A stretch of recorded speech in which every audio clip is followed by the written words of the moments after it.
Good afternoon, everyone. So, I welcome you all to the problem solving session 10. So, this is for the NPTEL course Computational Fluid Dynamics.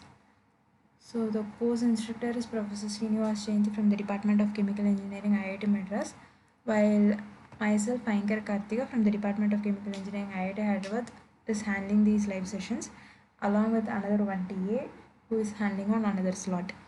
So, this session is to help you guys in solving the problems for assignment as well as in the final exam, apart from the original course content provided by the professor.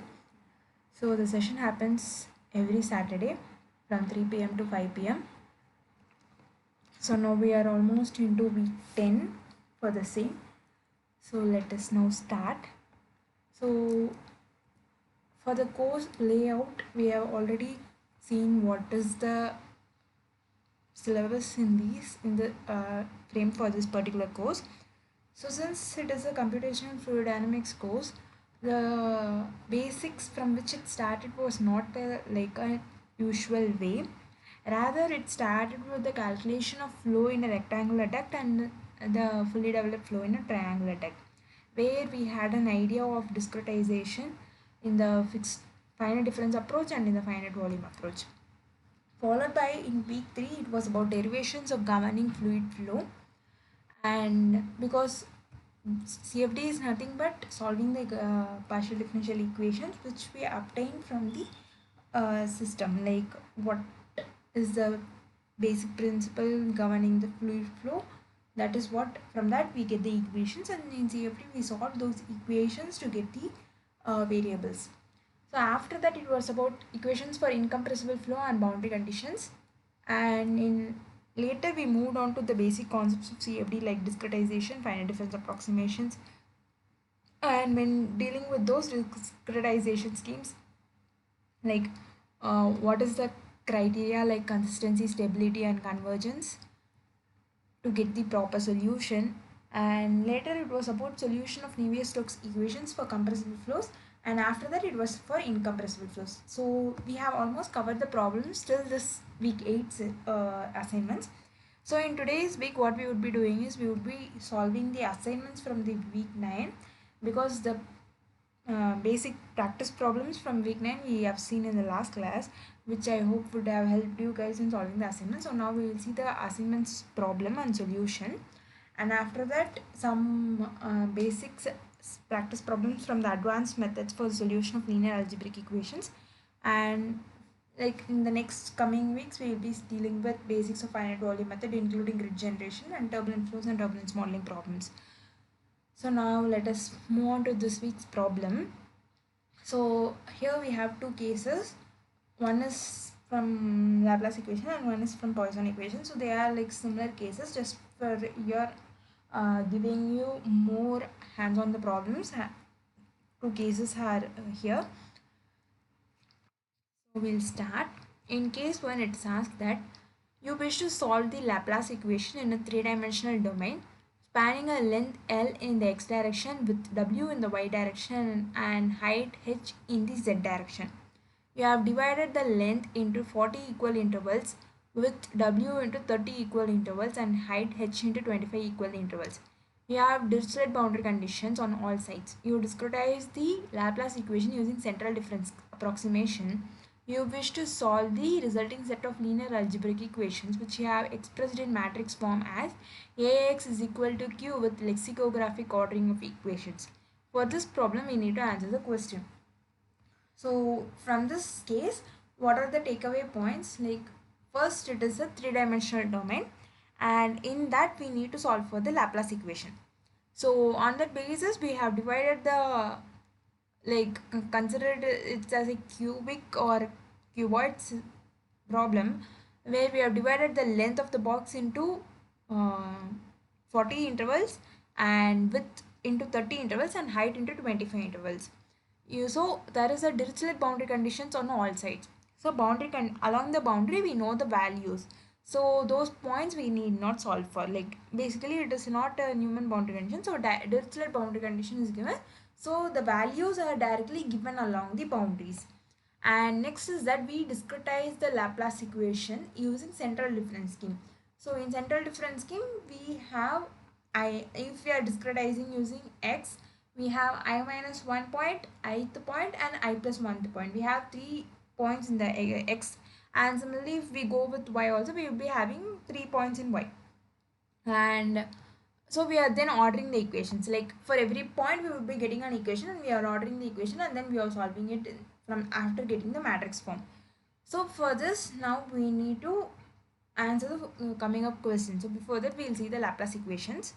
So this is the Laplace equation: dou square phi by dou x square plus dou square phi by dou y square plus dou square phi by dou z square, in short given as this.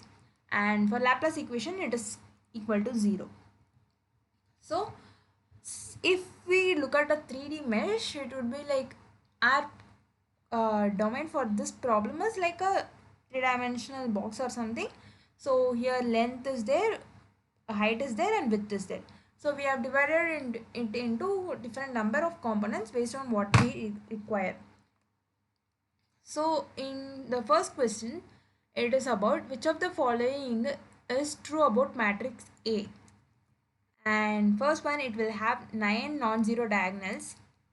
Second, more than 99.9% of the elements of A will be 0. Third, it will satisfy the condition for strong form of diagonal dominance. Option A 1, option B 2, option C 3, option D it is all. So answer is option 2 actually, that is B. So I'll say why. Like from the Laplace equation, we were able to see that it is dou square phi by dou x square plus dou square phi by dou y square plus dou square phi by dou z square is equal to 0. So for every, if we discretize using central difference scheme, we'll be having 3 points in x direction, 3 points in y direction, 3 points in z direction. The common point, the 1 point will be common in all. So the maximum points we'll be getting is like 7 points. So it will have 9 non-zero diagonals, means the max can be 7 non-zero diagonals. So like it will have 9 non-zero diagonals is false, and I mean not 7, like the number of diagonals with non-zero will be, it depends on the domain. If we take the non-zero diagonal elements, it won't be 9, and more than 99% of elements of A will be 0. This is true actually. We'll see how in the next slide. And third, it will satisfy the condition for strong form of diagonal dominance, which we cannot actually say from this given data. So the answer to this problem is option B, that is second statement alone is right. So how is that? So like in this particular slide itself, we can see that we have, let us go in the x direction. We have divided the x domain into 3 grids. So this problem we have seen, like in the last week practice problem itself, similar problem we have seen where it was a 2-dimensional domain, and here it is a 3-dimensional domain, but concept remains the same. So here it is divided into 3 boxes or 3 grids, and we have 1, 2, 3, 4 points, out of which, like, so it is like 3 plus 1 number of grid points. So here we have 40 into 30 into 25 number of number of grids. So we have made plus 1, 41 into 31 into 26. So it is giving us 33046. And I think 1 point will be common in all, so that it is just an approximate figure, but on the whole it would be coming like this. So number of equations to be solved, we are solving for all the intermediate grid points, not the one along the the one along the boundary. We will be having we'll be knowing those values, because Dirichlet boundary condition is given, we'll know the values. So it is like 40 minus 1, 30 minus 1, 25 minus 1. Again, this is an approximate figure because I haven't included the common points and subtracted those. So it is like 27,000, approximately 27,144 points. And later the equation remains like this.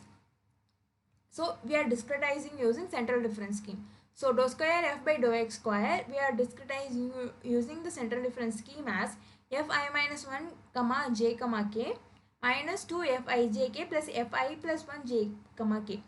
Because it is a central difference scheme, we are moving from I minus 1 to I plus 1, like, but all other remaining variables are like fixed.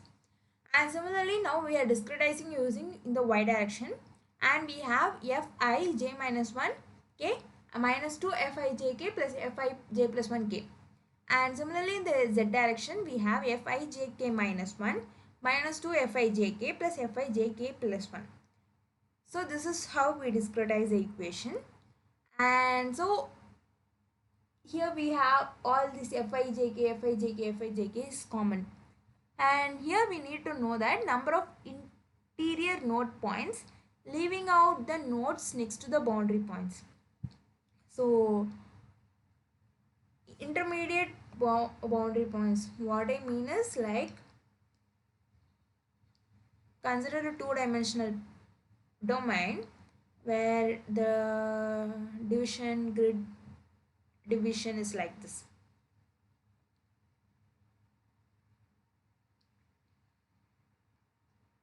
So what I want to get from this is the in the central points. Here if we discretize, we'll be having using all the points, but rather if we go with discretization of this point, here the boundary grid points would also be coming into the equation, wherein those values would be known, because the digital boundary condition is known, we know the value along the boundaries. So right now we are not including all those points, we are interior points is like we are including this, like boundary we have excluded, and the one next to the boundary also we have excluded, and therefore number of interior node points, leaving out the nodes next to the boundary points, is that we have excluded minus 2 in everywhere, and we have got this particular figure.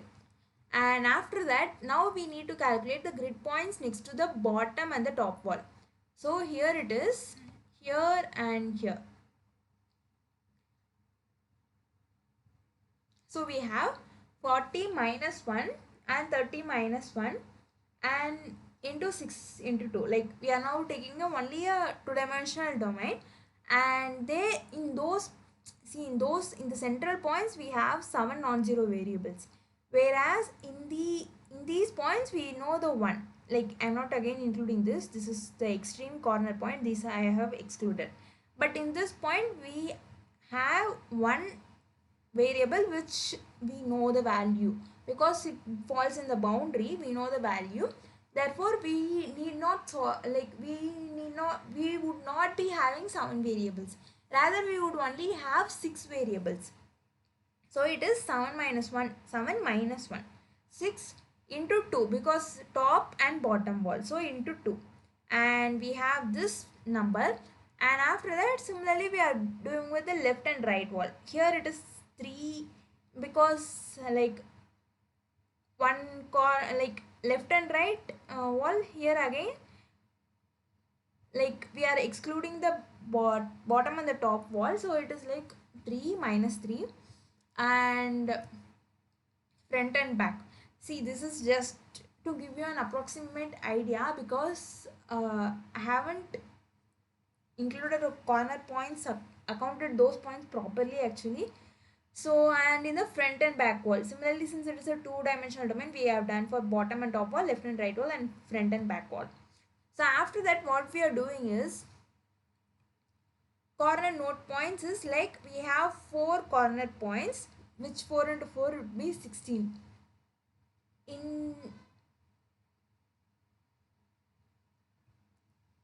Yes, 4 corner points we would be having. I mean 4 into 4, 16. 1, 2. I mean 4 corner points we would be having, and in those 4 corner points we would be having only 4 variables.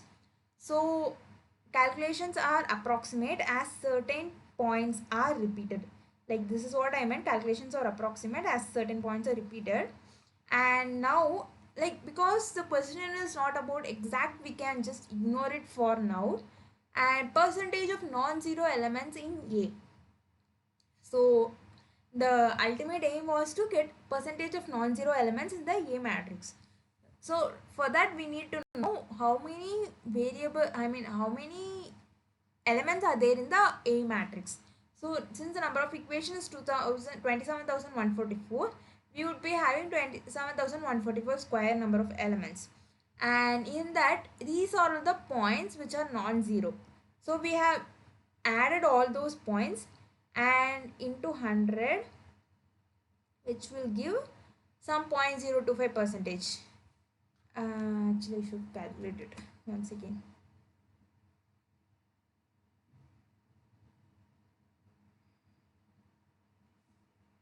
Once again, guys, I'll just add it and confirm. 153,846 plus 13572 plus 7776 plus 9768 plus 16 divided by 27,144.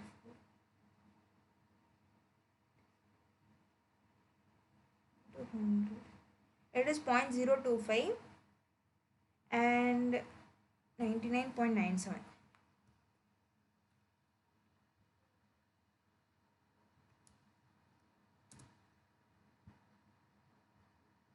Here we need to subtract from 0.025.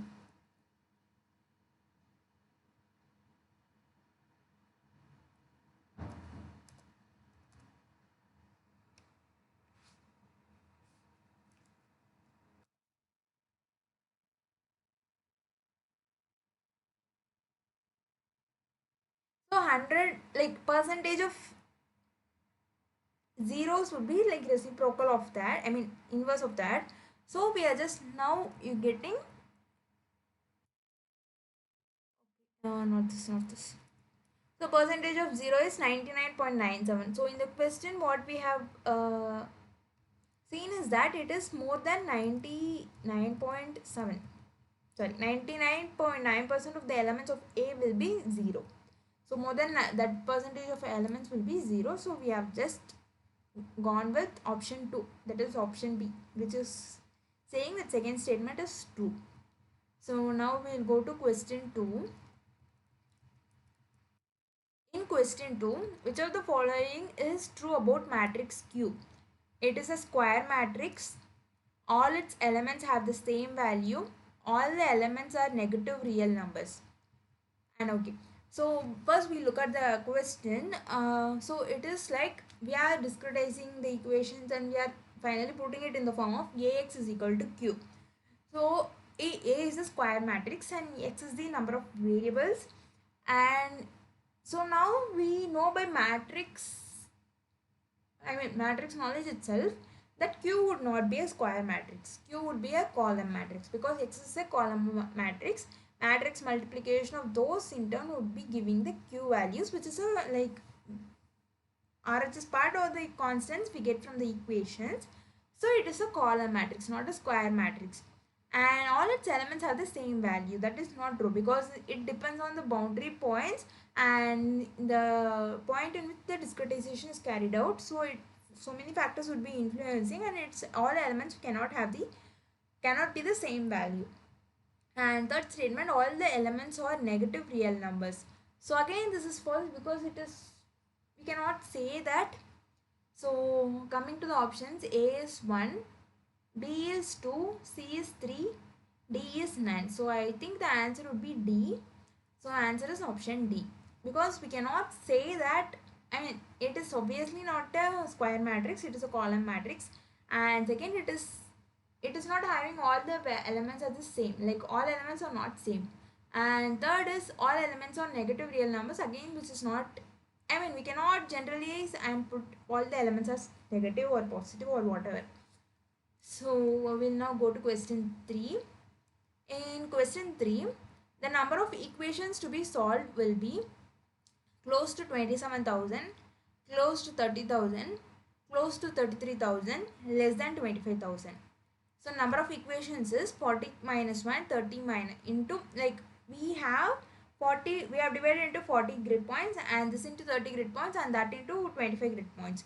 So basically the number of equations would be in between points, how much ever is there, we will be getting that many equations. So it is 40 minus 1 because we are excluding the boundaries. So including the boundaries we would be having 41.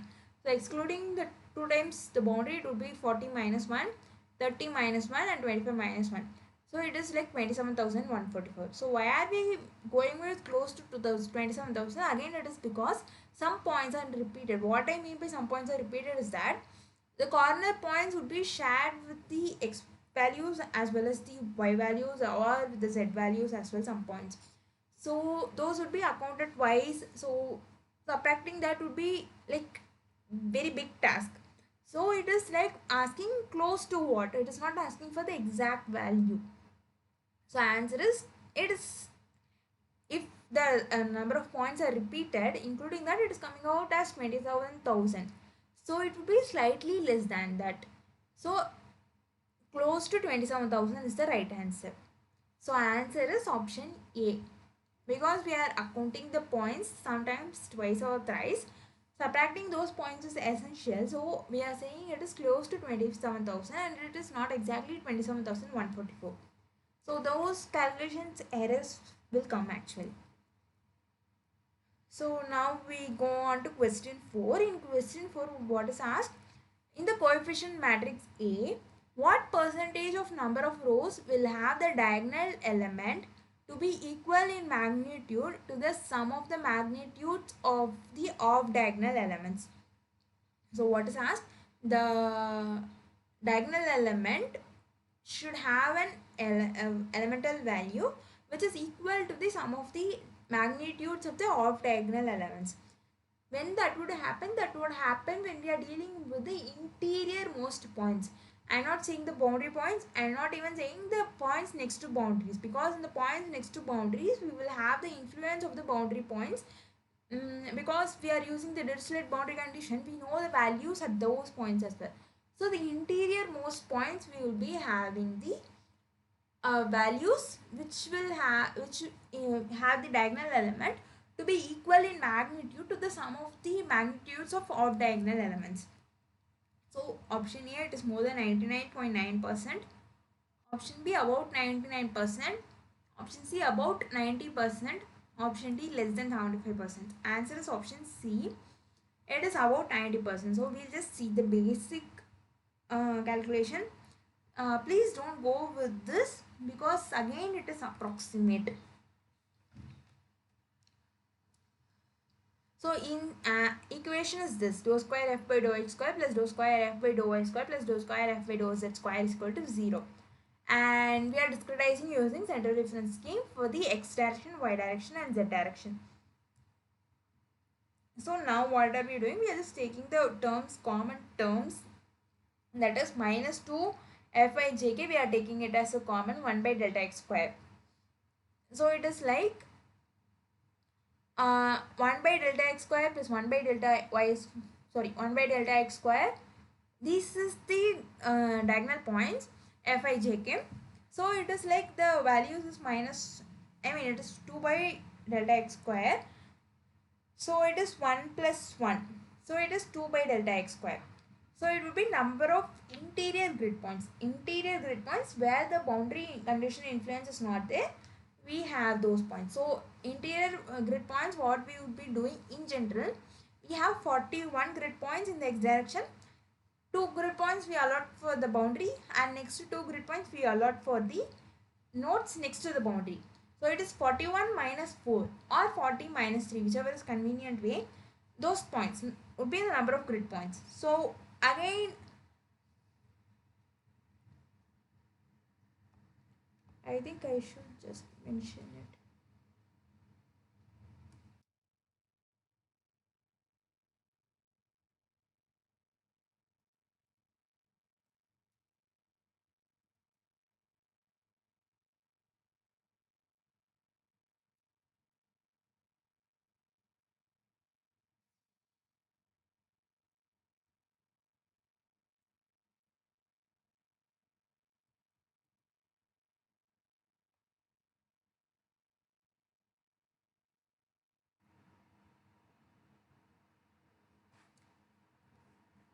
So number of integer grid points we obtain from this, and these many points we have the sum of the diagonal elements, the diagonal element value as the sum of the off diagonal elements.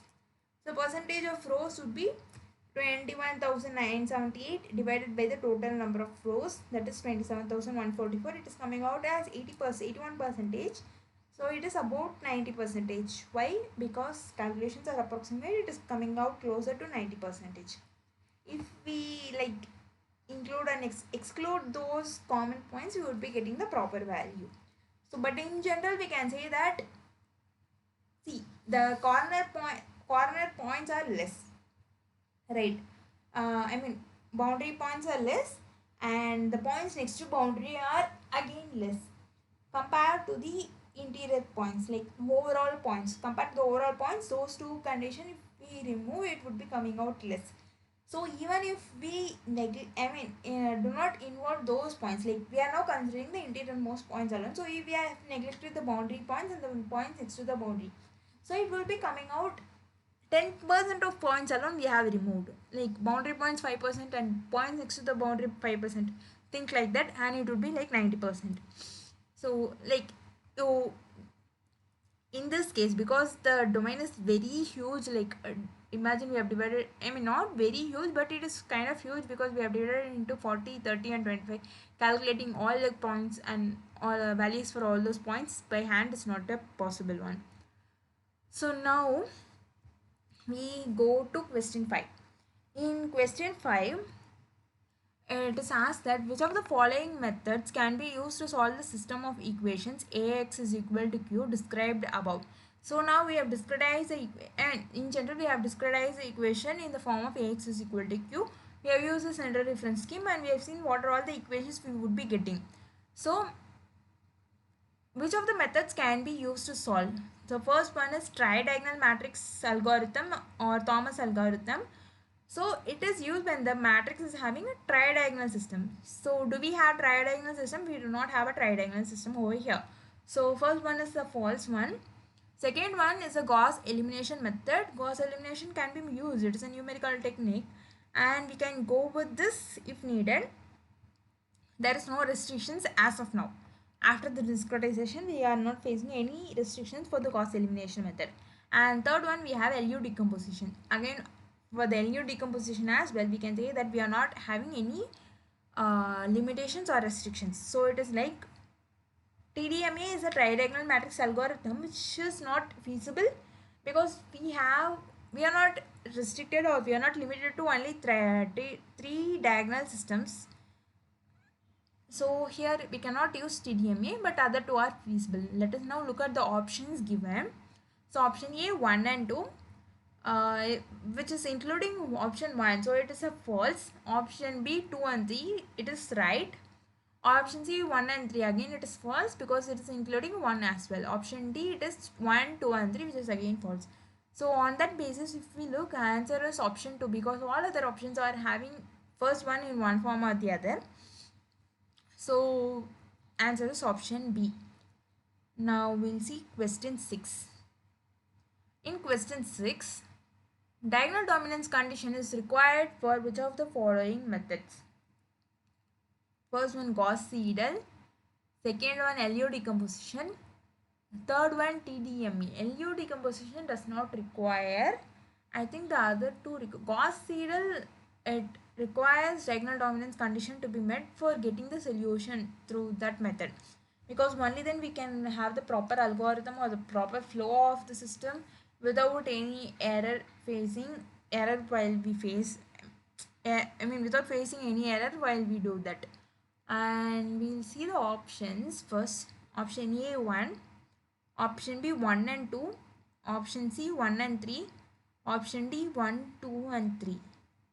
Answer is option C, because as I have mentioned, LU decomposition does not require for the diagonal dominance condition, but for getting the solution from Gauss-Seidel, we again require diagonal dominance condition to be met for sure, because only then we get the solution. Again, TDMA is an iterative process which requires, TDMA is not that, but it requires diagonal dominance condition to be met.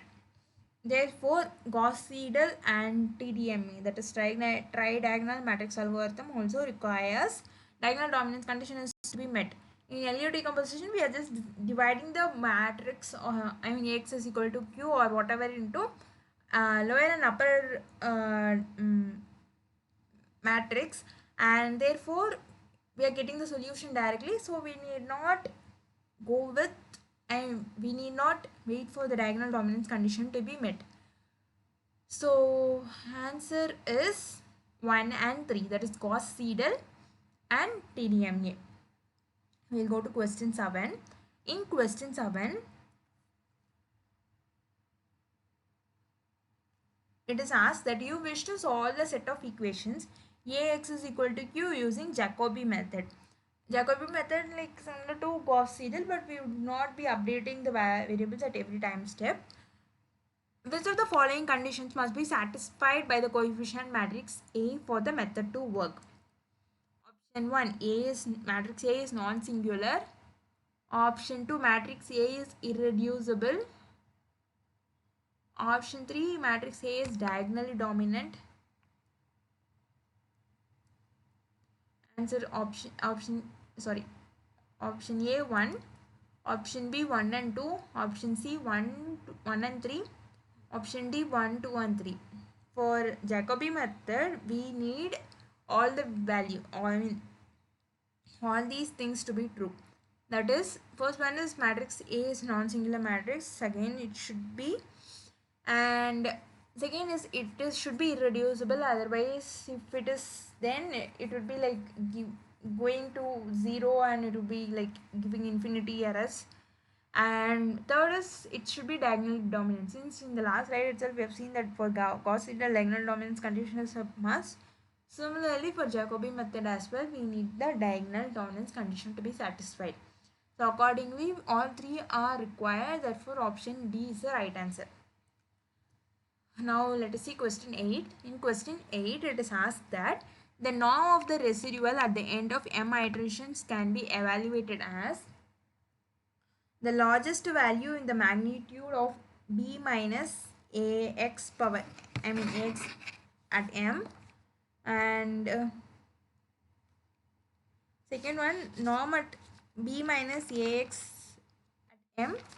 So it is like it would give the norm of the residual at the end of at the end of m iterations.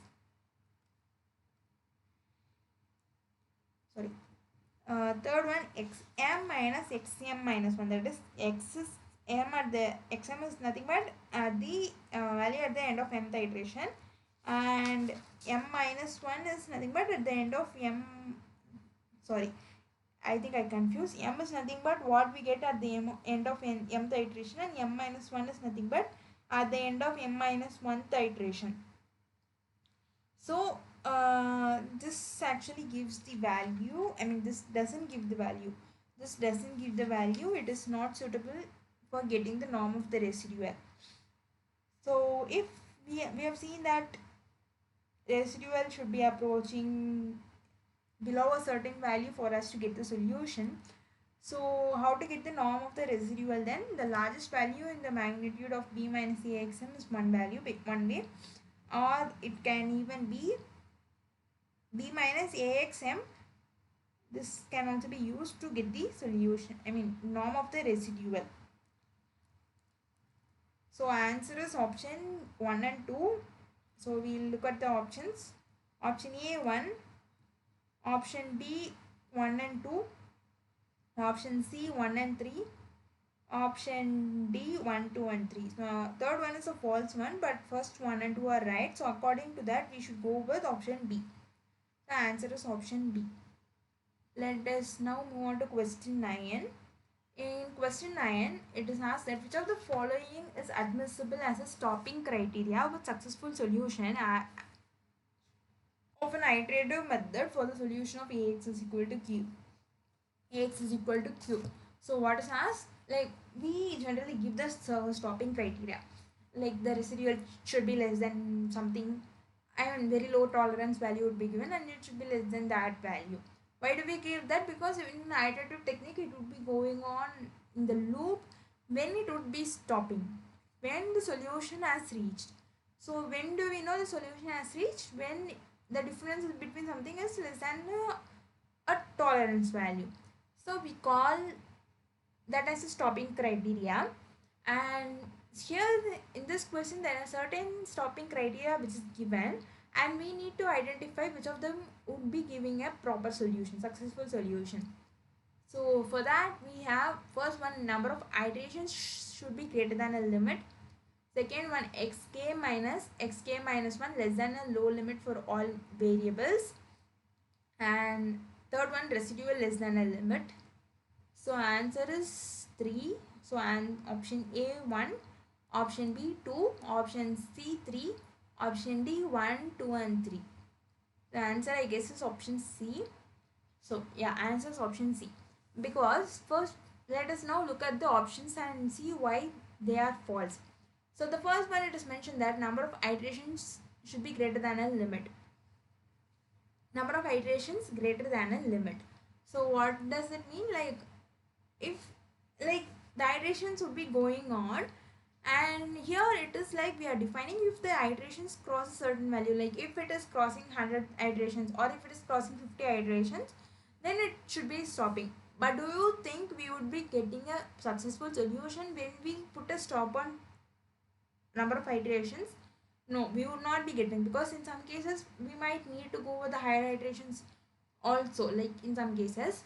So we cannot put a limit on the number of iterations, but rather like it should be going until we get a solution. So number of iterations should be going until we get a solution. So first statement is false. Second one, it is given that x value at k minus xk minus 1 at k minus 1, like the present value and the previous value of any variable should be less than a low limit for all variables. So here it is given that difference between the two variables, difference between the variables at two time step should be low. Here it is like defining, here we are ax is equal to q, and it is like imposing that for all the variables x value should be less, x value on the previous previous x value, like x value at the present time step and x value at the previous time step should be less. Again it is like not, it was not a successful stopping criteria. Like it would be giving the value, but it would not be giving a proper stopping criteria. Rather what we should be doing is we should be having a certain residual, x is equal to b, and we would be having the error or the residual from that. So that residual should be less than a certain limit. Like from the x calculated, we would be calculating the b, and then we would be not b, that is q. We would be calculating the q, and then we would be taking out the difference between the q at present and the previous, or the q and the future and the previous. So from that we would be getting a residual, and that residual should be very low, like less than a limit. If that is the case, we can say that it is converged also, the solution, and therefore it can stop, the calculation can stop. So the third one is that admissible stopping criteria with successful solution for an iterative method, x is equal to q. Even though second one looks like that, here it is not a suitable one and it is not an admissible one, but rather residual should be less than a limit, where it is calculated from the k, from x we calculate the substitute and get the values of q, and then substitute q minus ax at k. Like if you want it should be like q minus ax at k should be less than limit, and that is we go with option C, that is third statement is the successful criteria, successful stopping criteria. Now we go with question 10. In question 10, it is asked that which of the following statements is true about the solution of the linear system of algebraic equations ax is equal to b with known coefficients. So which of the following statements is true about solution of linear system of algebraic equations? Ax is equal to b with known coefficient. So here it is mentioned that which of the following statement regarding the solution of this particular linear system of algebraic equations is true when the coefficients are known. We'll see the options first. First statement is if Gauss elimination works, LU decomposition can also be used. If Gauss elimination works, LU decomposition can also be used. Second one, if Gauss-Seidel works, TDMA can also be used. So actually, if Gauss elimination works, then LU decomposition can be used because it is both are like a similar technique. Where in LU decomposition, additionally we decompose the matrix into lower and upper triangular matrix, and then do the substitution, back substitution, like similar thing. So if Gauss elimination works, if Gauss elimination works, LU decomposition can also be used. It can work actually. But if Gauss-Seidel works, TDMA method can also be used. It is not a proper statement because TDMA has so much restrictions in the form of three-diagonal system where Gauss-Seidel does not have those restrictions. It can be used for any system. So if Gauss-Seidel can be used for any system, it is in cases where there are not restrictions similar to TDMA, we cannot apply TDMA. That is, if imagine in Gauss-Seidel, we can use it for any system where it is feasible to get a solution. But in triangle matrix algorithm, the algorithm is specific for that form of a system. Like we should have the diagonal dominance and we should have a banded diagonal elements in the coefficient matrix, which is without which also the Gauss-Seidel would work. But without those structure, TDMA would not work. So first statement alone is right. We'll see option A 1, option B 2, option C 1 and 2, option D neither 1 nor 2. So I guess the answer is option A. Answer is option A because Gauss elimination works, LU decomposition can also be used. But on the other hand, we cannot say that Gauss-Seidel works, TDMA can also be used. It is not feasible to say. So answer is option A. So now we have seen few questions from the case 1. Now let us see case 2 or this week's problem actually, like last week's problem, and we will see the solution and we will discuss them now. So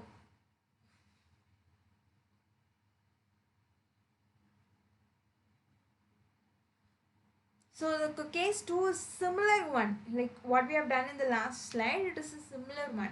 But now we are dealing with the Poisson equation. So it is mentioned that you wish to solve the Poisson equation in a three-dimensional domain spanning a length L in the x direction with W in the y direction and height h in the z direction. You have divided the length L into 50 equal intervals with W into 40 equal intervals and height h into 30 equal intervals. You have the Dirichlet boundary condition on all sides. You discretize the Poisson equation using central difference approximation. You wish to solve the resulting set of linear algebraic equations which you have expressed in matrix form as Ax is equal to b with lexicographic ordering of equations. For this problem, answer the following questions. So it is same as that case, but here what are we given? Here length in the x direction and width in the with length is divided into 50 intervals and width is divided into 40 intervals and height into 30 intervals, whereas in the previous problem it was 40, 30 and 25. Here now we have 50, 40 and 30, and similarly we have Dirichlet boundary condition on all sides, and apart from that, in the last case we were dealing with what is that, Laplace equation. Here we are dealing with Poisson equation. So in the right hand side again we would be having a certain variables as well. So we discretize the Poisson equation using central difference scheme similar to the last time. And now after getting the discretization, we are expressing it in the form of Ax is equal to Q or Ax is equal to B here with lexicographic ordering. Thus we are ordering the equation. For that problem we need to answer the following questions. So in the question 1, which of the following is true about matrix A mentioned in the problem statement? all elements are real numbers. Option 2, more than 90% of rows will have up to 7 non-zero elements. More than 99.9% of element of A will be 0. So actually I would say all three are right, because all elements are real numbers. We are not having any complex numbers also in the A matrix, because it is just a substitution of the variables, and we would be getting the, we would be having the variables, and we would be using the Dirichlet boundary conditions. In Dirichlet boundary conditions, we are given the values of the variables at the boundaries. So here all the elements are real numbers only. Second one, more than 90% of the rows will have up to 7 non-zero elements. Similarly, what I have said from the last question, like if we, what to say, from all the interior grid points, if we take, it will have 7 non-zero elements, right? So the, we can say that since again it is a large system where we have 50 intervals, 40 intervals and 30 intervals, if we discretize the boundary layer and the layer next to the boundary, we would not be facing a huge loss. So that we can say that more than 90% of rows will have up to 7 non-zero elements. Right, more than 90% of rows will have up to 7 non-zero elements. And that is true because like discretizing the, sorry, I mean removing the layer, boundary layer and the layer next to the boundary would not be accounting so huge. Like if even if we neglect those points in the boundary and the points nodes next to the boundary, that would be like very less compared to the all the other interior points. Interior points itself are huge. The number of points in interior grids are huge. Therefore, we can say that more than 90% of rows will have up to 7 non-zero elements, because in the central region they will have for sure 7 non-zero elements. And apart from that, we are now dealing with the Poisson equation. So in the Poisson equations, in the RHS side also we will be having the source term. So when we discretize that, again we might be getting a points. So that might also account for getting a non-zero element. So that is one. And third one, more than 99.9% of the elements of A will be 0.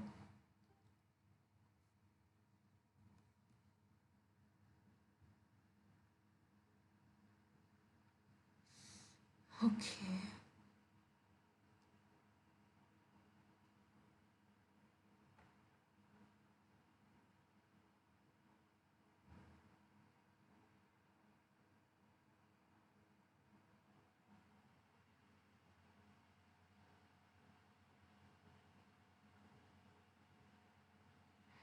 Actually, you have asked a question. I don't know, like you could have unmuted yourself and asked. Uh, I just realized you left the call, but I will explain actually. Can you explain how the points are getting repeated? What I mean is that,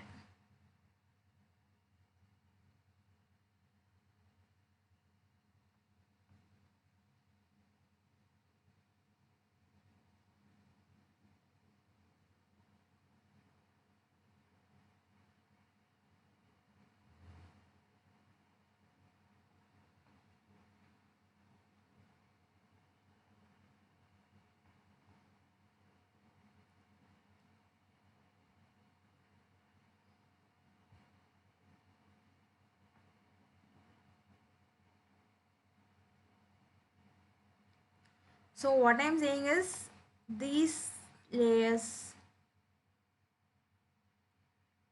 is the boundary next to the, I mean layer next to the boundary.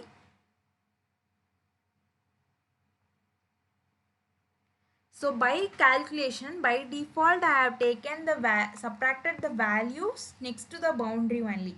But in this corner points and the corner points would be common between this and that.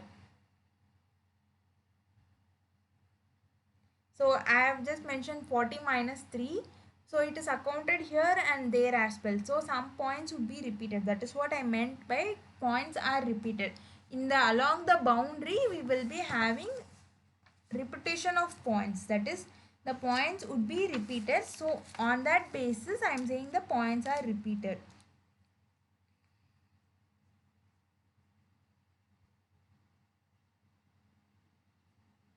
Like those would be common points which I haven't accounted when I am saying that 50 minus 1, 40 minus 1, like that I am saying. So in that cases I haven't included that. So that is what I meant by points are repeated. And another question was that in SOR scheme, I didn't understand how did we get M is equal to D by WE. So D is the diagonal element and W is nothing but the relaxation factor. So if W is less than 1, we get the under relaxation, but for here we get W is greater than 1 because it is a successive over relaxation. So it is W D by W minus E.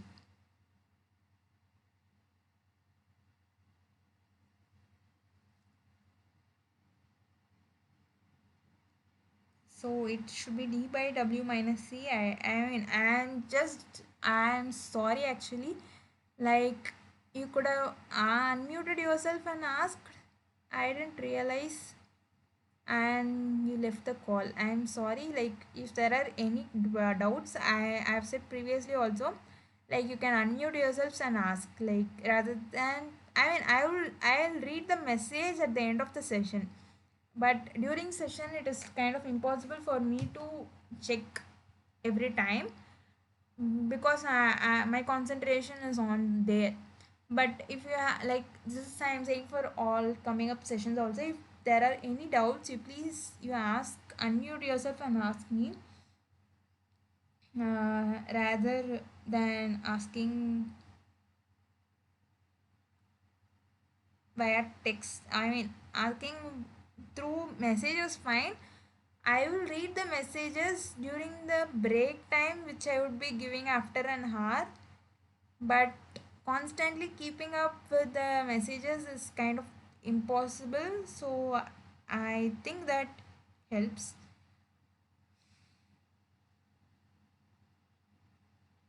What can I say? Like,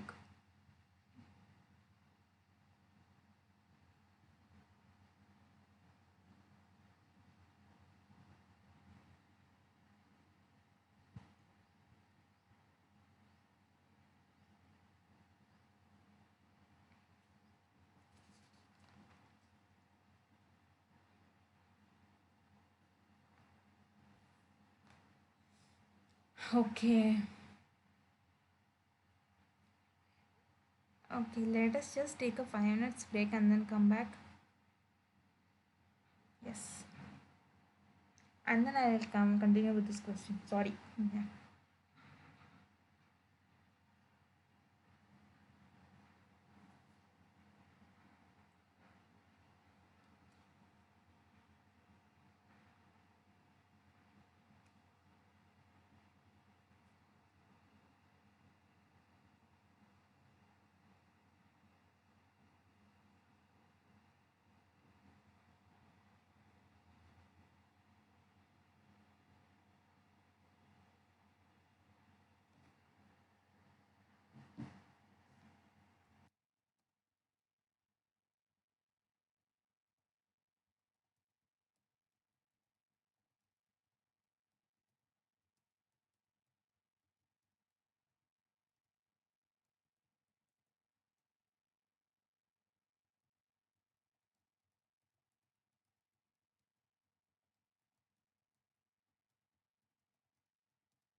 So like I'll just clear the question asked mx.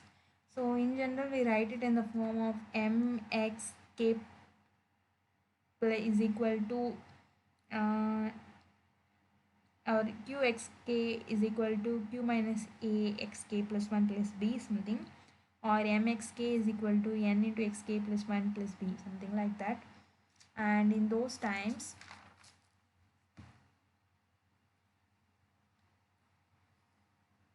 in xk plus 1, what do we mean by that? It is nothing but xk plus some difference of xk, right? X at k plus 1th iteration is nothing but x at kth iteration plus some values.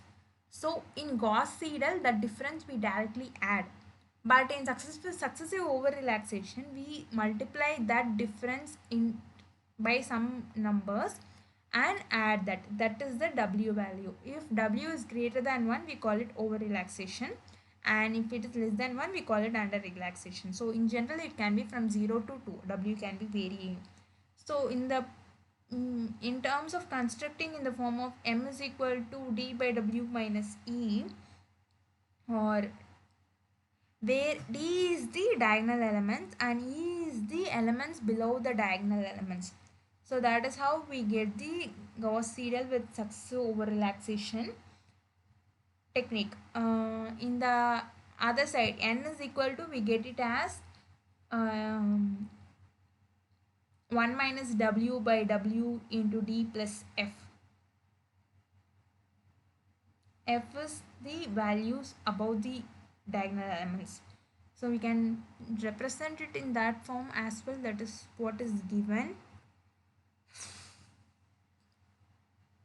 I didn't quite understand the question, to be frank.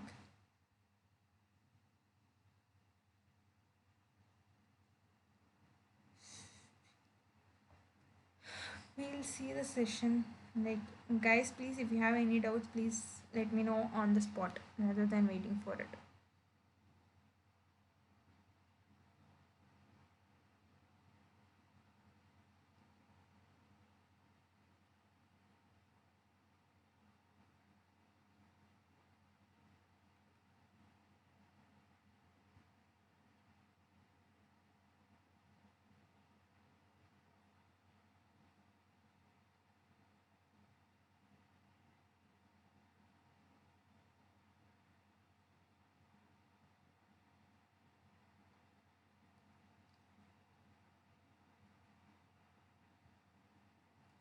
So yeah, we have seen that more than 90% of rows will have up to 7 non-zero elements, and more than 99.9% of elements of A will be 0 again. This is also like similar to what we have seen in the last slide. So answer is option D, because total grid points is this.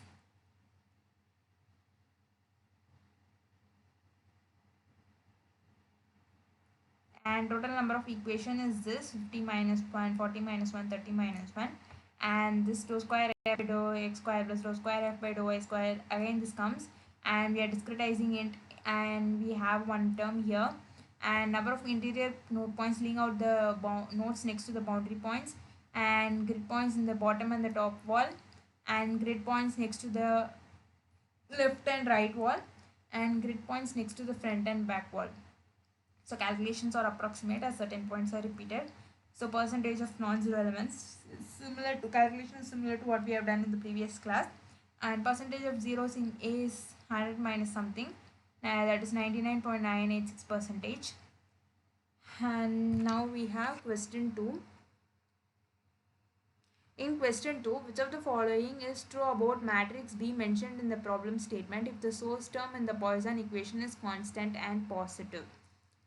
So, which of the following is true about matrix B? Ax is equal to B is what is mentioned, and source term is Poisson equation is constant and it is positive.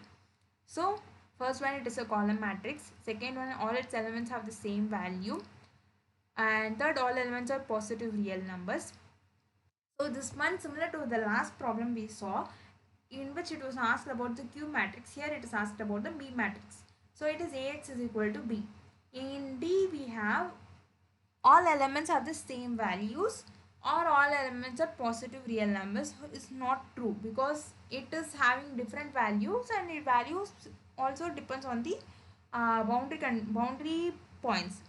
So only factor true is it is a column matrix, that alone is true. Option A 1 only, option B 1 and 2, option C 1 and 3.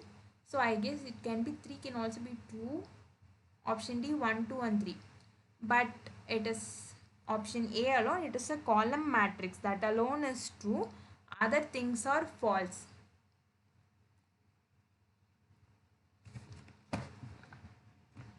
Let us just now we go to question 3. In question 3,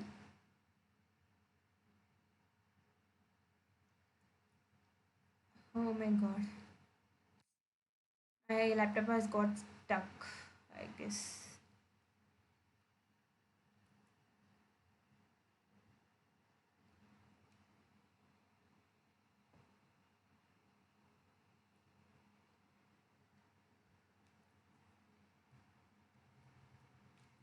In question 3, the number of equations to be solved mentioned in the problem statement will be less than 27,000, close to 50,000, close to 55,000, close to 60,000. So answer is option C. Because in the previous slide itself we have seen how to calculate the number of equations. It was about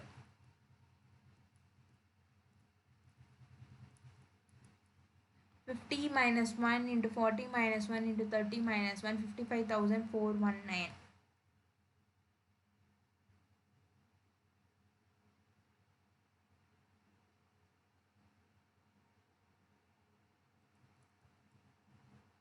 So it is closer to 55,000.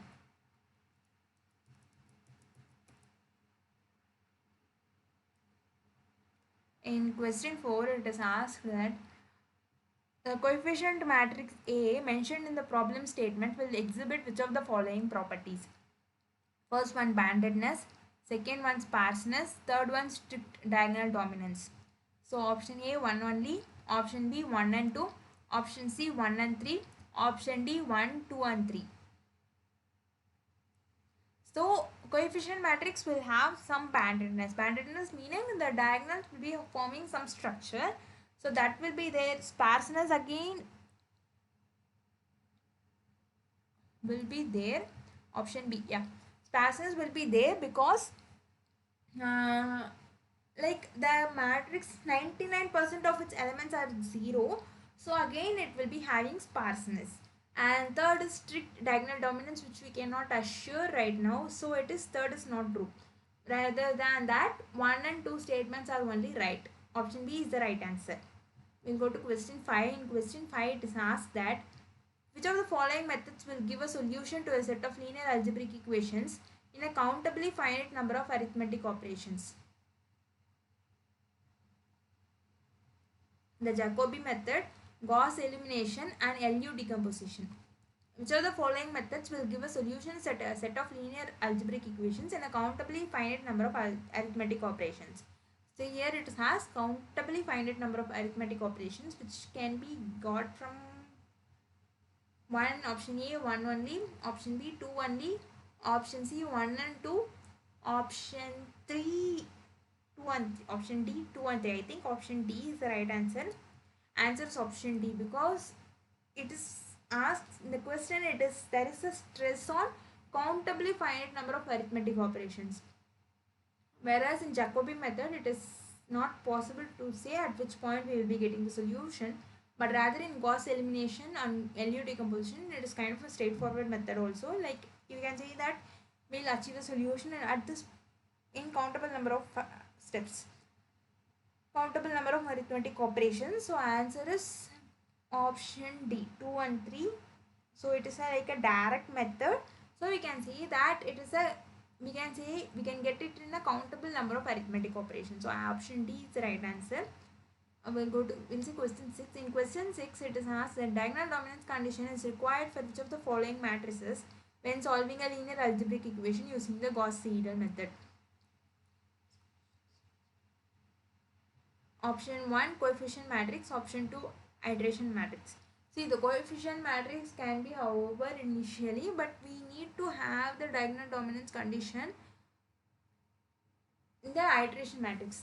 Coefficient matrix is the initial matrix which we can arrange it in the lexicographic ordering of equations, and we will be getting the iterative matrix. So the iterative matrix should satisfy the diagonal dominance condition. Diagonal dominance condition is required for which of the following matrix when solving a linear algebraic equations. So the iteration matrix should satisfy the diagonal dominance condition.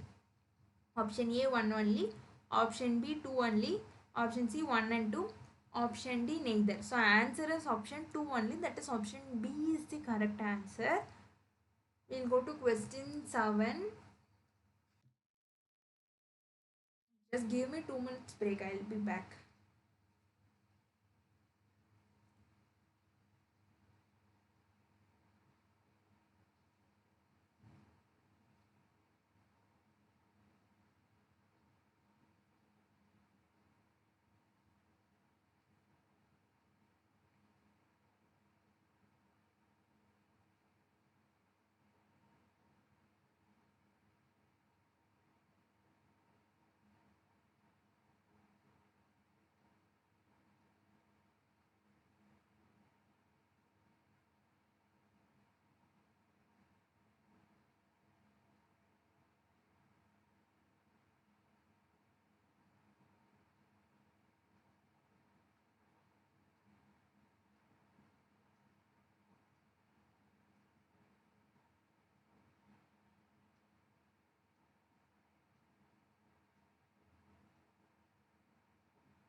You wish to solve set of equations Ax is equal to Q using the Gauss elimination method.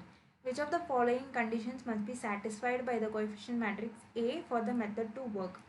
Matrix A is non-singular, matrix A is irreducible, matrix A is diagonally dominant, option A 1 only, option B 1 and 2, option C 1 and 3, option D 1, 2 and 3. So in the question, you wish to solve for the set of equations Ax is equal to Q using Gauss elimination method. So which of the following conditions must be satisfied? Ax is for getting using solution using Gauss elimination method. Matrix A is non-singular, true. Matrix A is irreducible.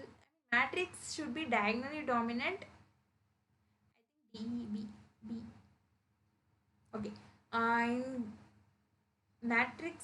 Gauss elimination is a straightforward method where we um, rearrange the coefficient, not rearrange, where we solve it in a certain form and we use the path substitution. We eliminate the all other variables and then we solve, get the values from that equations, right? We change it into an upper diagonal form or something and then we get the value, right? That is what we do in Gauss elimination method. So it is, first one, it should be non-singular, that is true, and it should be irreducible. If it is irreducible, it would be like, it would not be giving out a solution. And 3 is diagonally dominant condition cannot be, is not a strict criteria. So 1 and 2 is sufficient. So option B is the right answer. Question 8. In question 8, which of the following statements is true about the solution of the linear system of algebraic equations Ax is equal to B with known coefficients? So first, if the Gauss-Seidel method works, Jacobi method will also work. Second, if successive over-relaxation method works, then Gauss-Seidel method will also work. All these, although are like a similar method, we cannot say that if one works, the other will also work. So which of the following statements is true about solution?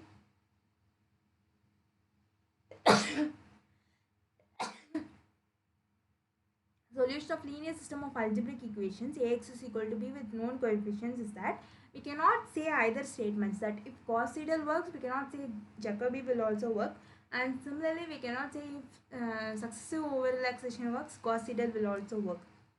Both are false statements. So option A 1, option B 2, option C 1 and 2, option D neither 1 nor 2. So answer to this question is option D, that is neither 1 nor 2 is the right answer.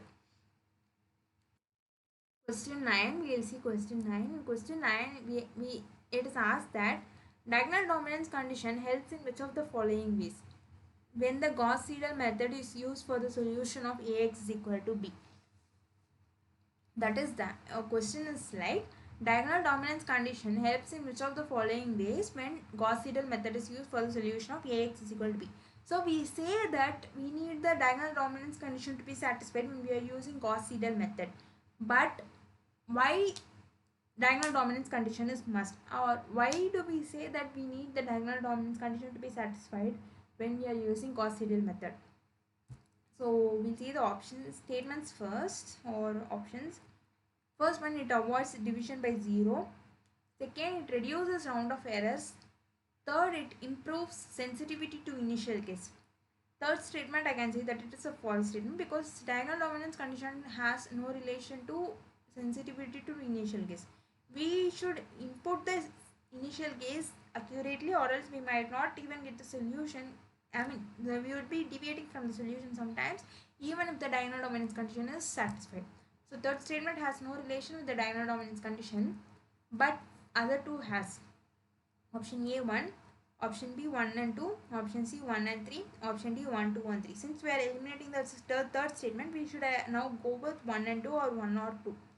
So from that I can say that it is 1 and 2 is the right answer, because diagonal dominance condition, like in the matrix form, it helps that we need not divide it by 0, and also it reduces the round of errors to some extent. So B is the right answer.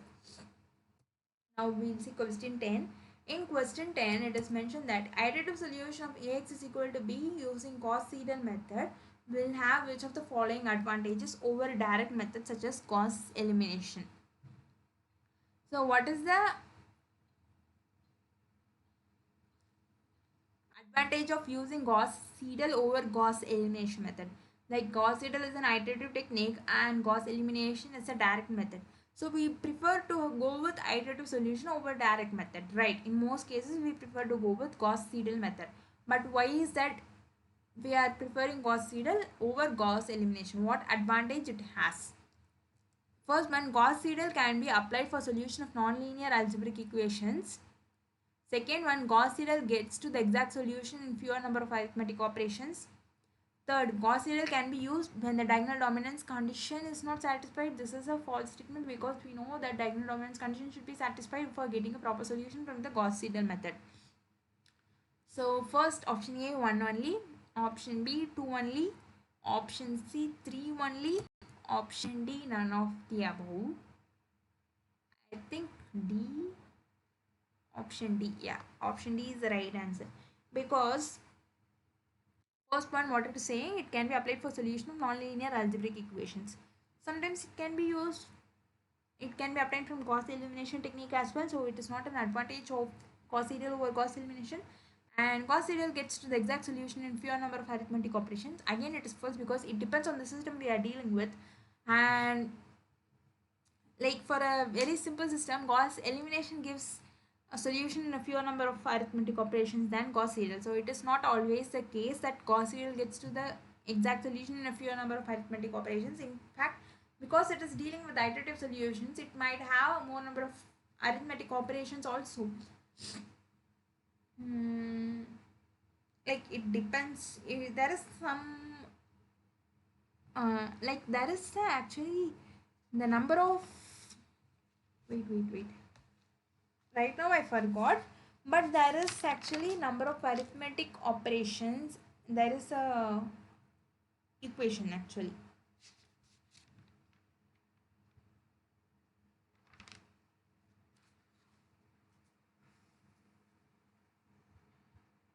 Yes, Gauss seidel it is like n to the power of 2, whereas Gauss elimination it is n to the power of 3. But it is not always the case, that is what I am saying. So next is that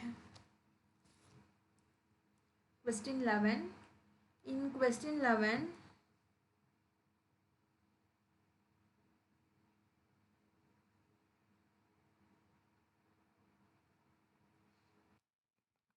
for the efficient iterative solution of mxk plus 1 is equal to nxk plus q, which of the following matrices should be invertible?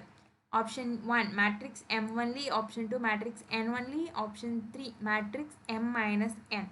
So on looking at it itself, we can see that it is 1 only, but I'll confirm the answer before giving you the explanation. So option A 1 only, option B 1 and 2, option C 3 only, option D 1 and 3. So yeah, answer is option A. Because for effective iterative solution, we should be getting the equation in the form of x at k plus 1th step is equal to something into x at k plus kth step, right? X at k plus 1th time step is equal to x at kth time step into some factor would give us the efficient iterative solution. But how? If we take m to the other side, that is possible, right? If m goes to the other side, we would be having x at k plus 1th time step is equal to m inverse into nx at kth time step plus q. So if m goes to the other side, it is giving a proper solution. But rather, if n is invertible or m minus n is invertible, it is not having a major influence on that. It is not providing efficient iterative solution. So answer is m should be invertible. So a matrix M only.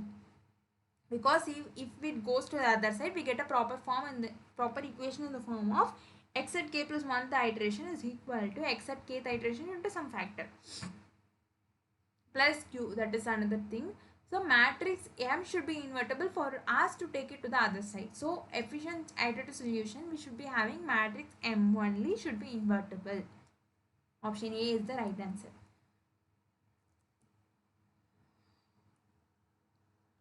Question 12.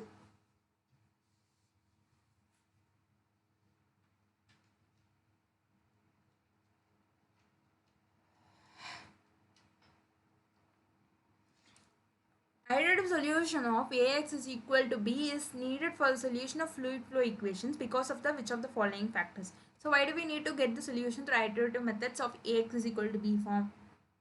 Because of why do we go for iterative solution method? Option 1 non-linearity, option 2 coupling, option 3 truncation errors. So in our case we are dealing with the fluid flow operations. So why do we go with iterative solution? Because the equation has non-linearity, because the equation has coupling, because the equation has truncation, equation discretization equation of the equations would give us truncation errors. So all three are true. Option A 1, option B 1 and 2, option C 1 and 3, option D 1, 2 and 3. So right answer is actually option D, that is 1, 2 and 3 is true.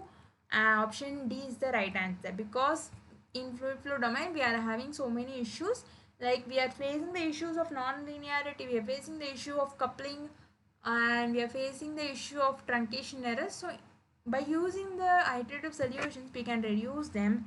So we go with iterative solutions. So answer is option D. So that's all. These are the assignment problems from last week. So I would like to mention two things now. There is a chance, I am not sure, I might take one more class in which I will try to give the practice problems for this week's beforehand. Not practice, assignment, sample problems for this week beforehand. And second one is, I would like to request you people, if you have any questions, please unmute yourself and ask. Like it is not always possible for me to check, minimize the screen and check over there. But I apologize from my end for the mistake I did. Like one person has left now because I didn't go over his questions. I didn't realize, like, I thought I would check the chat box when during the interval, like after 1 hour session. Since this is a 2 hour session, I thought of giving interval after 1 hour and checking the if there are any questions. Or as you guys know, I would take the questions at the end also. Like, even like, I apologize for my mistake, but in future, in order to avoid it, I request you guys to ask questions unmuting yourself at any point of time, or just wait till the session ends. I'll be happy to take the questions at the end. So that's it I wanted to say. So now we'll go on to the practice problems from this 10th week. I'll try to have the assignment problems discussion also very soon, and therefore it would be helpful. Yes. Which of the following statements is true about the alternating direction implicit scheme? It is an iterative method. It requires diagonal dominance for convergence. It can be applied to three-dimensional problems. Option A 1 and 2. Option B 2 and 3. Option C 1 and 3.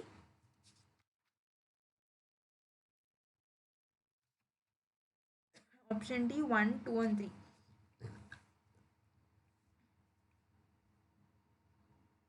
So alternating direction implicit is another scheme given by Peaceman and Rutherford in 1955. So it is an unconditionally stable scheme for transient diffusion. It is applicable for 2D as well as three-dimensional problems. So third statement is true. And since it is like similar to diagonal dominance is required, like iterative method, and it is an iterative method. So I guess answer is option D. So alternative in numerical linear algebra, the alternating direction implicit method is an iterative method used to solve matrix equations. So it is a method to get the solution for the matrix equations. It takes advantage of the goodness of the tridiagonal matrix algorithm. This scheme is expected to be faster than the Gauss-Seidel method, but not as fast as the optimal SOR method. Or vice versa also, like, I think I confused with this statement. But if we take Ax is equal to B, then decompose into A1 and A2 matrix, we can put it in the form as 1 plus tau 1 into A1 x at n plus half the time step is equal to 1 minus tau 1 into A2 into x at nth time step plus tau 1 plus B. And the A2 matrix, again we have x 1 plus tau 2 into A1 x n plus 1 is equal to 1 minus tau 2 into A2 x n plus 1 by 2. Like n plus 1 and nth time step, and after that from this n plus 1th time step we are calculating n plus, from nth time step it is n plus half the time step, and from n plus half the time step we have n plus 1th time step. So we are jumping from n to n plus 1th time step. In between we have n plus half. And A2 part of this is being evaluated explicitly, and A1 part of this is being evaluated implicitly. So from the options, it is an iterative method, that is true.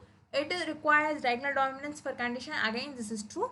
It can be applied to three-dimensional problems, again that statement is true as well when we are dealing with the alternating direction implicit method.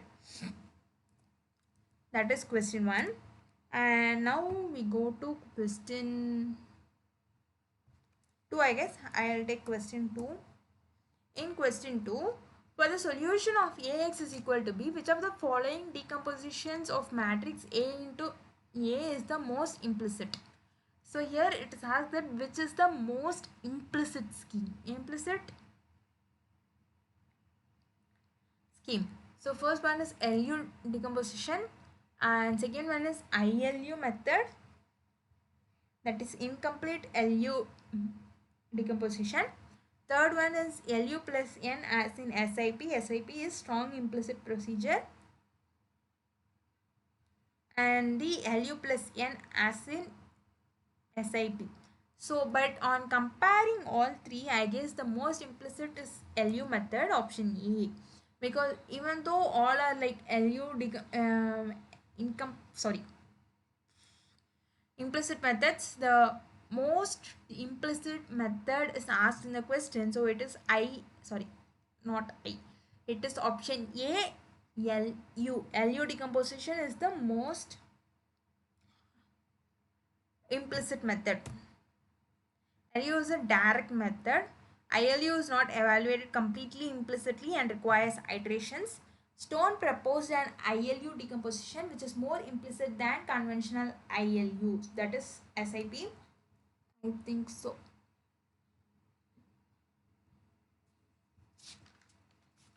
Yeah, Stone proposed the SIP in 1968. So that's it.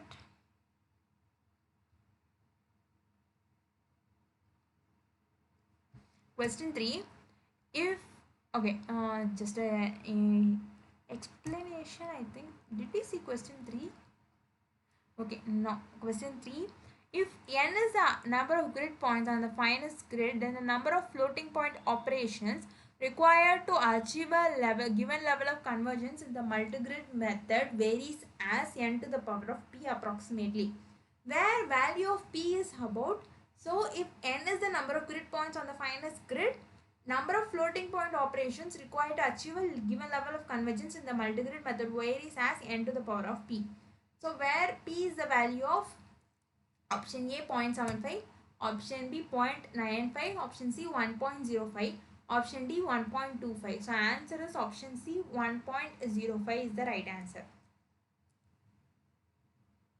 Because if n is the number of grid points on the finest grid, then the number of floating point operations required to achieve a given level of convergence in the multi-grid method varies as approximately n to the power of p, where p is nothing but it is about 1.05. So we will see the explanation now. And the idea of multi-grid method is that in an iterative method we are trying to reduce the residual, and residual represents the degree of non-satisfaction of the current solution with respect to the original governing equation Ax is equal to b. And dissatisfaction is there because there is some error in the solution, so we are trying to reduce the error. So I'll give you a shortcut. Idea of multi-grid method, rather than that I can represent it in the form of a bullet points. Idea of multi-grid method in iterative method, in an iterative method we are trying to reduce the residual, right? Residual represents the degree of non-satisfaction of the current solution with respect to the original governing equation.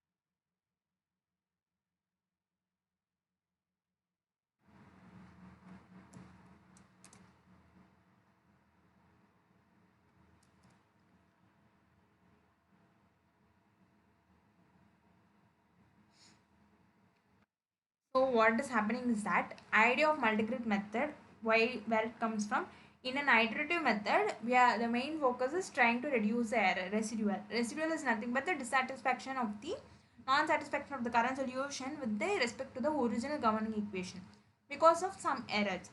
So this error can be decomposed into many components, and some methods like Gauss-Seidel are good at reducing these errors when it is at a smallest scale of error, and there are some other methods which are not very effective in reducing the error. So but if you are using the Gauss-Seidel method, part of the error which is there in the smallest wavelength get reduced fast and efficiently, but larger wavelength errors are not damped so easily. You will have to work on it many times before you can dump it. And in multigrid, so basically in iterative solutions, when we are dealing with iterative solutions, our main objective is to reduce the residual. Residual is nothing but the solution at the current time step, current solution minus the original governing equations, x is equal to b, because of some errors in the solutions. So this error can be decomposed of many components, and there are methods like Gauss-Seidel method, which is good at reducing the errors at the smallest scale, and there are methods which are not so effective in reducing the errors. So in Gauss-Seidel method, when we are using, there is a smallest wavelength error and largest wavelength error. So these smallest wavelength error gets reduced very fast and efficiently, but the largest wavelength errors are not easily damped. We need to work on it multiple times before we can damp it. And that's why multigrid method came. In multigrid method, we start with computation on a fine grid. We do a fewer number of iterations, and then we take the error from the fine grid to coarse grid. There we work some more iterations. Because it is now coarser grid, what were earlier long wavelength errors, some of them would be damped out quickly, and then we go to the next even coarser grid. So what the middle grid is unable to damp out quickly, this will be damped out in the coarser grid. So we are using the series of grids. So in this finest grid, we do the some iterations, and then we take the error to the next grid. In that grid, it is coarser than the finest grid, and because the grids are coarser, now we are able to reduce some of the longer wavelength errors, and which is not resolved even now. It will be taken to the next further coarser grid, and at that level the error will be damped out, and if not, we'll take to the next grid. So in each grid we are doing only 10 iterations and then going to the coarsest grid, and the error is now reduced, and we can now use this reduced error to improve the solution on the fine grid. Now we are again using the error, using the reduced error to improve the solution on the fine grid, and then some more calculations. So that is the concept of multi-grid simulations. So in question 3, it is about 1.05, where n is the number of grid points on the finest grid. So it is 1.05 times. So what is multi-grid approach? We are just going from fine grid to the coarser grid to dampen out the error. Like in fine grid, long wavelength error was not easily damped, so we went to a further coarser grids. So and then further coarsest grid. So that is a concept.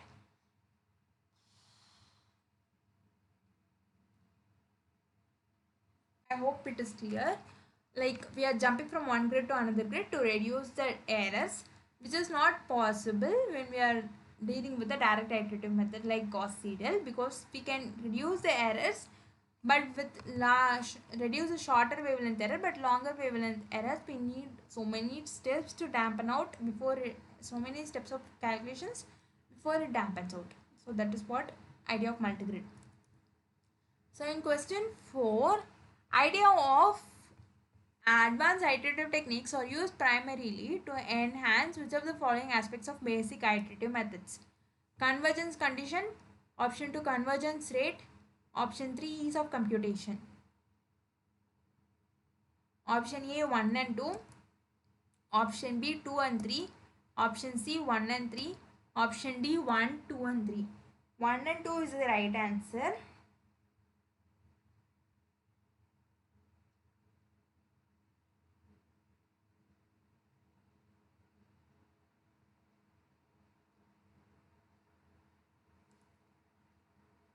Advanced iterative techniques are used primarily to enhance which of the following aspects of basic iterative conditions.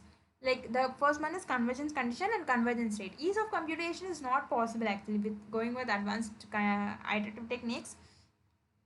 We cannot reduce the computational, we cannot reduce the computational ease. Computational difficulty we cannot reduce. So it is not possible.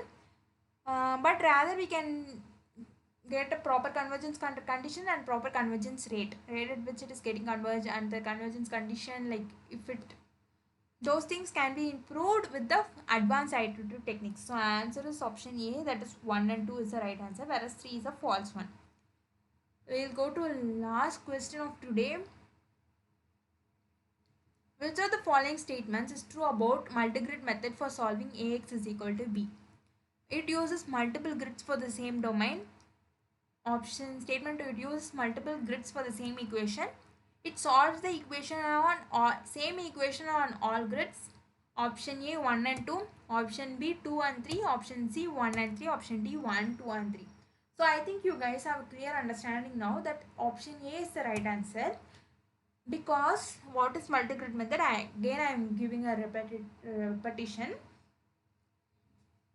Multigrid methods are nothing but we use a series of grids. Why do we use a series of grids? The basic idea is that we need to reduce the residual.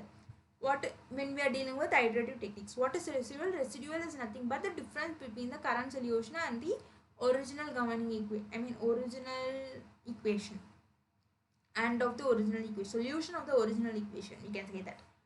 So we need to reduce the residual, and it doesn't always, and there is some difference, right? Why there is a difference? The residual is arising because of the difference, and why there is a difference? Because of some error. And we need to reduce the error if we want to reduce the residuals. So there are various techniques in reducing the errors. If we go with Gauss-Seidel approach, which is again an iterative technique, we can reduce the short wavelength error. There are short wavelength error, long wavelength errors, everything. So in Gauss-Seidel method, we can reduce the short wavelength errors. But with longest wavelength errors, we need to again take multiple calculations, multiple computations to reduce the errors. For reducing that, multigrid method was introduced, in which we do the we start with the finest grid. There we do the iterations and we reduce some errors, and the long wavelength error will obviously be there, which we go on solving the coarser grid. There again we'll reduce some error, and some error will be remaining. We again go to the further coarser grid. Like that, we go from a finest grid to the coarsest grid and solve the same domain and solve the same equation. And then again we'll come back to the finest grid to get the solutions. So we are going from finer grid to coarser grid to reduce the error, and from the coarsest grid we are getting to the finest solution. Finest grid again to solve for the.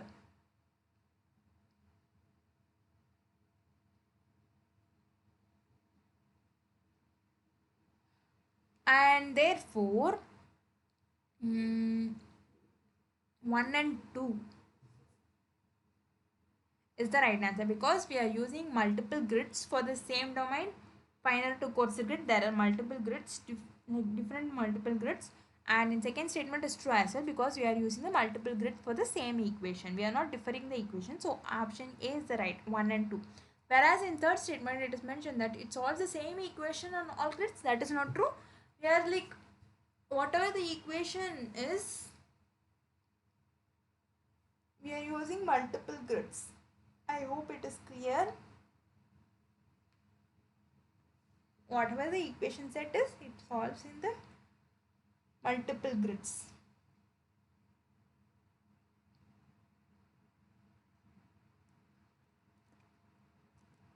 Multigrid method, again it is the same repetitive slide.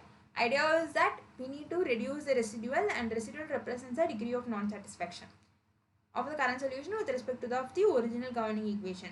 And this error can be many parts, many components, and Gauss-Seidel are good at reducing error, which is at the smallest scale, and some methods which are not so effective in reducing them. If you are reducing Gauss-Seidel method, using Gauss-Seidel method, part of the error which is there in the smallest wavelength gets reduced fast and efficiently, but larger wavelength errors are not so damped easily.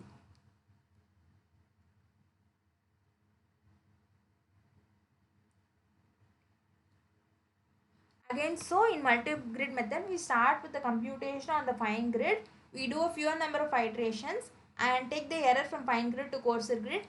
There we work some more iterations, and now it is, because it is coarser grid, longer wavelength error would be damped out, and we go to next even coarser grid, And what is middle grid is unable to damp out quickly. So what the middle course grid is unable to damp out will be damped out in this course grid and go to the next course grid, and so the error will be damped out. In each grid you are doing exactly 10 iterations or minimum iterations, then you go to the courses grid and now the error is reduced, and this reduced error is used to improve the solution on the fine grid and do some more calculations. So in numerical analysis, multigrid method is an algorithm for solving differential equations using hierarchy of discretization.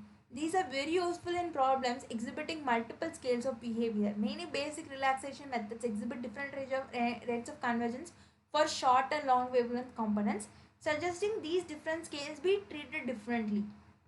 Main idea is to accelerate the convergence of a basic iterative method known as relaxation, which generally reduces the short wavelength error by a global correction of the finite grid solution approximation from time to time, accomplished by solving a coarse problem. Coarse problem, while cheaper to solve, is similar to fine grid problem in that it also has short and long wavelength errors. It can be solved by a combination of relaxation appeal to still coarser grids. So I hope it is clear now. If there are any questions, I'll be happy to take. I'll wait for 5 minutes. Yes, I'll wait for 5 minutes. If you have any doubts, you can ask.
So I think there is no questions. I'll close the session now.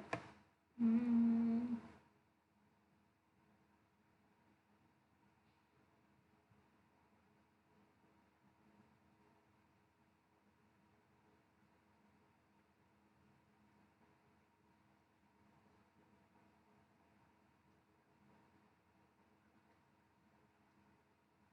So yeah, thank you guys for attending today's session. We'll meet again next week, mostly on Saturday. If there are any updates, you will be receiving it. Thank you.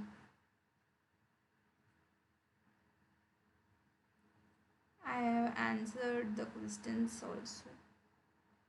Thank you.